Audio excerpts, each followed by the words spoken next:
Hola querido amigo, es para mí un placer poder compartir contigo este espacio, este tiempo de reflexión centrado en la palabra de Dios.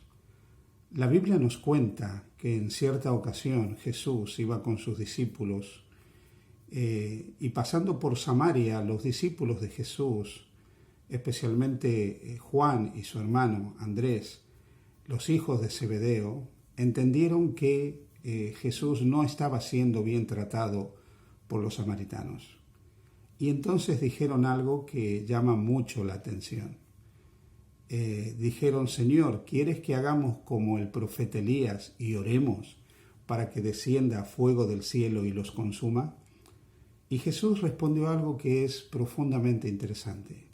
Él dijo: no sabéis de qué espíritu sois. El Hijo del Hombre no ha venido a perder la vida de nadie, sino a salvarla. Nunca debiéramos olvidar que el propósito de Jesús ha sido venir a salvar. Y a lo largo de todas estas semanas en diferentes temas hemos hablado del plan de salvación y de la forma en que Dios nos salva a cada uno de los seres humanos.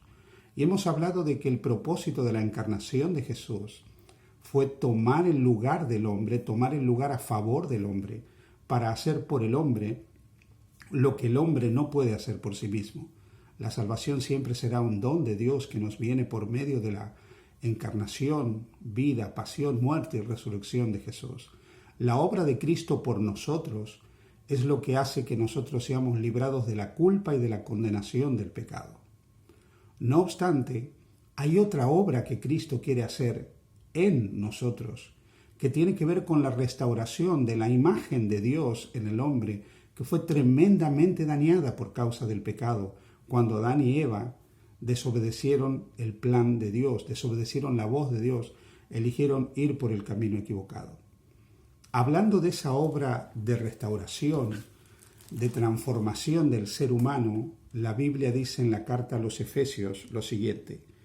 Efesios capítulo 1, desde el versículo 3 en adelante, dice: bendito sea el Dios y Padre de nuestro Señor Jesucristo, que nos bendijo con toda bendición espiritual en los lugares celestiales en Cristo, según nos escogió en Él antes de la fundación del mundo, para que fuésemos santos y sin mancha delante de Él. Quiero que pienses por un momento en esta declaración del apóstol Pablo. Dice que Dios nos bendijo con toda bendición espiritual en los lugares celestiales en Cristo Jesús. Antes que el mundo fuera, Dios decidió salvarnos a cada uno de nosotros. Antes que el mundo existiera, Dios ya nos conoció. Y Dios supo nuestra triste realidad, la realidad de que estaríamos perdidos a menos de que Él interviniera en nuestra vida y nos salvara. Y como ya dijimos en alguna ocasión, Dios nunca se imaginó el cielo sin nosotros. Dios nunca pensó vivir la eternidad sin nosotros. Así que Dios tenía un plan, el plan de salvación, del cual hemos hablado ya en otras ocasiones. En ese plan, la encarnación era fundamental. La encarnación era fundamental para que Cristo viniera a la tierra y viviera y muriera a favor del hombre, por el hombre. La vida y la muerte de Cristo fueron vicarias. Pero la encarnación y la victoria de Cristo en la cruz del Calvario tuvieron otro propósito.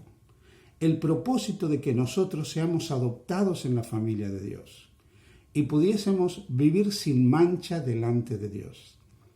Ese vivir sin mancha delante de Dios tiene dos aspectos. El primero tiene que ver con vivir sin mancha gracias al perdón de nuestros pecados. Como hemos leído en otros pasajes de la Biblia dice que si nosotros confesamos nuestros pecados a Dios, Dios es fiel y justo para perdonar nuestros pecados y librarnos de toda maldad. Así que vivir sin mancha significa confiar en que Dios nos perdona, confiar en que Dios nos lava, en que Dios nos limpia. Todos nuestros pecados encuentran perdón en virtud de los méritos de Jesucristo. Todos nuestros pecados son lavados por la sangre de Jesús. Es gracias a esa entrega de Jesús en la cruz, como la sentencia de muerte que pesa sobre nosotros se levanta, y gracias a la entrega de Jesús somos libres de la culpa y de la condenación del pecado. Por eso Pablo podrá escribir, cuando lo hace a los romanos, y podrá decir, exultante de gozo, de alegría, de entusiasmo, podrá decir, ninguna condenación hay para los que están en Cristo Jesús. Pero este vivir sin mancha delante de Dios tiene que ver con una obra que Dios también quiere hacer en nosotros.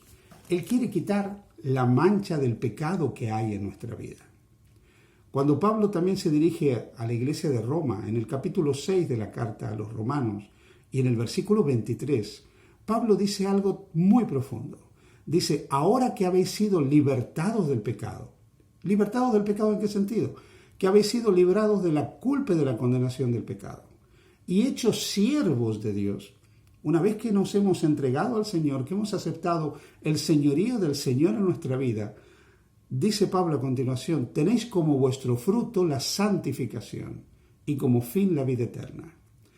Así que este vivir sin mancha delante de Dios también tiene que ver con el fruto de haber aceptado al Señor en nuestra vida. Tiene que ver con ese proceso llamado la santificación, donde Dios no solo nos libra de la culpa y de la condenación del pecado, sino que Dios nos libra del poder del pecado en nuestra vida. Cuando Cristo estuvo en la tierra, Él dijo que vino para que vivamos una vida abundante, una vida plena, una vida llena. Esto significa que en Jesús, en Cristo, nosotros podemos tener una nueva vida.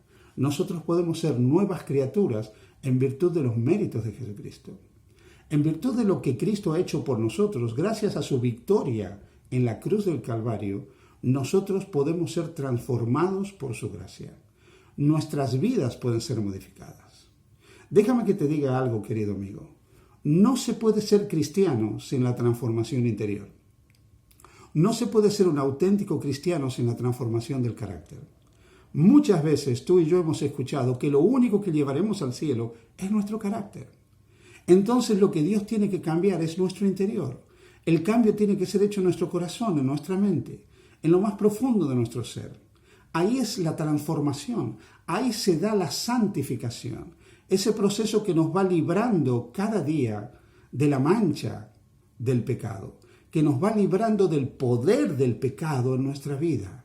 Cuando nosotros aceptamos a Jesús, la tercera persona de la deidad, el Espíritu Santo, viene a nuestra vida y nos transforma, nos cambia cada día, nos cambia cada momento. En la medida que nosotros permitamos que el Señor obre en nuestra vida, vamos siendo transformados y vamos siendo hechos semejantes a Jesús.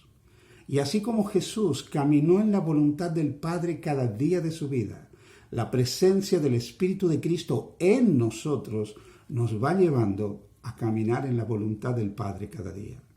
La transformación es posible, el cambio es posible, la victoria es posible. No porque en nosotros haya algún poder que permita que podamos triunfar sobre la fuerza del mal, sobre el pecado. El poder está en Dios. Él es el poder. Él tiene la fortaleza. El Evangelio se transforma entonces en el poder de Dios para salvarnos, no solo de la culpa, sino también del poder del pecado en nuestra vida. En el libro de Hechos de los Apóstoles nos relata un momento en la historia de la salvación que habla acerca del apóstol San Pablo, antes de ser San Pablo, cuando era Saulo de Tarso. El capítulo 9 del libro de Hechos narra cómo Pablo estaba desesperado por destruir cristianos. El versículo 1 dice, Saulo, respirando aún amenazas y muerte contra los discípulos del Señor, vino al sumo sacerdote y pidió cartas para las sinagogas de Damasco a fin de que si hallase alguno, hombre o mujeres de este camino, los trajese presos a Jerusalén. Querido hermano, me sorprende cuando dice que Pablo respiraba amenazas. En su interior había odio, en su interior había antagonismo, en el interior de Saulo de Tarso no había paz, había rencor, había malos sentimientos, había ira. Su corazón estaba en ebullición, su corazón era como un volcán que estallaba y echaba lava y todo lo destruía a su paso. Querido amigo y amiga que me escuchas, no sé cuál es tu realidad. No sé cuál es tu problema. No sé si tú respiras amenazas y muertes, como Saulo. No sé qué lucha hay en tu vida, qué pecado hay en tu vida. Pero como Pablo fue transformado y dejó de ser Saulo de Tarso para transformarse en Pablo, el apóstol de los gentiles. Un hombre que finalmente dio su vida por Jesús, transformado por la gracia. Dios puede hacer lo mismo en tu vida y lo puede hacer en la mía.